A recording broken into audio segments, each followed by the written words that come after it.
Malaysia calling ভিসার rate নিয়ে যে হাইপ চলতেছে বা রেট নিয়ে যে হাইপ উঠছে সেটা মূলত আপনি ওই যে এনসিপির হাসনাত আবদুল্লাহ ফেসবুক পোস্টের পর থেকে নাসিরউদ্দিন পাটোয়ারিও এটা নিয়ে পোস্ট করছে। তো যাই হোক, এটা নিয়ে রেট নিয়ে মোটামুটি অনেকেরই একটা ধারণা ছিল যে এবার হয়তো একটু বেশি হইতে পারে বা একটু বাড়তে পারে।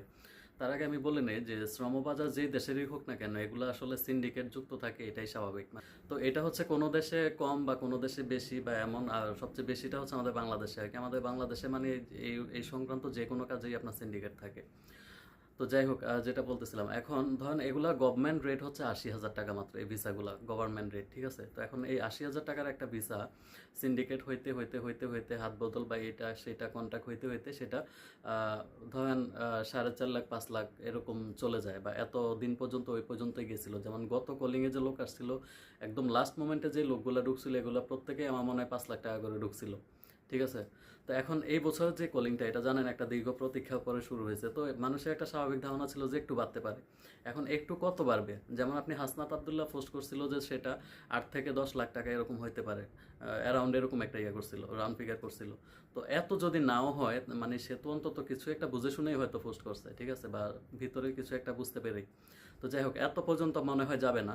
কিন্তু আমার কথা হচ্ছে এটা রেট কত বাড়তে পারে। ধরেন 5 লাখ বেড়ে হয়তো, বা সেটা 5 লাখই থাকতে পারে বা 5.5 লাখ হইতে পারে, বা সর্বোচ্চ যদি অন্য সব দেশে বিচার বিশ্লেষণ করে দেখি, যেমন কুয়েতের শ্রমবাজার, কাতারের শ্রমবাজার, দুবাই শ্রমবাজার, এগুলা সবগুলোর সাথে যদি বিশ্লেষণ করে দেখি, তাহলে অ্যারাউন্ড 6 লাখ পর্যন্ত মনে হয় ঠিক আছে।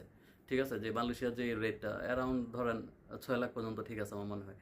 কিন্তু 6 লাখের উপরে যদি এটা যায় কোনোভাবে, তাইলে মানুষ আসবে কিভাবে? মানুষের বা কয়জনের বা এরকম সাধ্য আছে, বা কয়জনের বা এমন ইয়ে আছে যে 6 লাখ টাকা ম্যানেজ করে আসবে? এইখানকার মালয়েশিয়া শ্রমবাজারের যে একটা বড় অংশই হচ্ছে আপনার যাদের ওইভাবে নিম্ন আয়ের মানুষ, যারা দেখা গেছে ধার দেনা করে বা ব্যাংক লোন বা কিস্তি বা এটা সেটা সুদে টাকা এনে, তারা হয়তো একটা বড় অংশই এইভাবে আসবে, বিভিন্নভাবে ম্যানেজ করে। এখন কয়জনের পক্ষে সম্ভব হবে 6 লাখ টাকা অ্যারেঞ্জ করা? ধরেও যদি নেই, যদি ধরেও নেই 6 লাখ টাকার মধ্যে থাকবে, তাহলে এটা কয়জনের পক্ষে সম্ভব হবে? তো এখন ওই 6 লাখ পর্যন্ত ধরে নিলাম, ঠিক আছে, কিন্তু এর উপরে যদি রেট উঠে, তাহলে এটা আমার মনে হয় না, মানে এটা একটা অস্বাভাবিক জিনিস হয়ে যাবে, ঠিক আছে। মানুষের প্রতি একটা ডাকাতি শুরু হবে, বা এটা এখন রেট যতই হোক মানুষ কিন্তু আশা বন্ধ হবে না, সেটাও ঠিক। কিন্তু অনেক মানুষ তো এটা নিয়ে বসে আছে, তাদের একটা আশা ভরসা মানে জায়গা জুড়ে আছে মালয়েশিয়া কলিং ভিসা। তো এখন যদি এই প্রকার রেটের কারণে যদি তারা আসতে না পারে, তো স্বাভাবিক এটা কারোর জন্য মানে ভালো একটা ইয়ে হবে না আর কি। তো যাই হোক, দেখা যাক শেষ পর্যন্ত রেট কত থাকে। এখন এটা নিয়ে আলোচনা চলতেছে। তো মালয়েশিয়া বর্তমান বাজার বিশ্লেষণ করলে দেখা যায় যে রেট ঠিক আছে বাড়বে।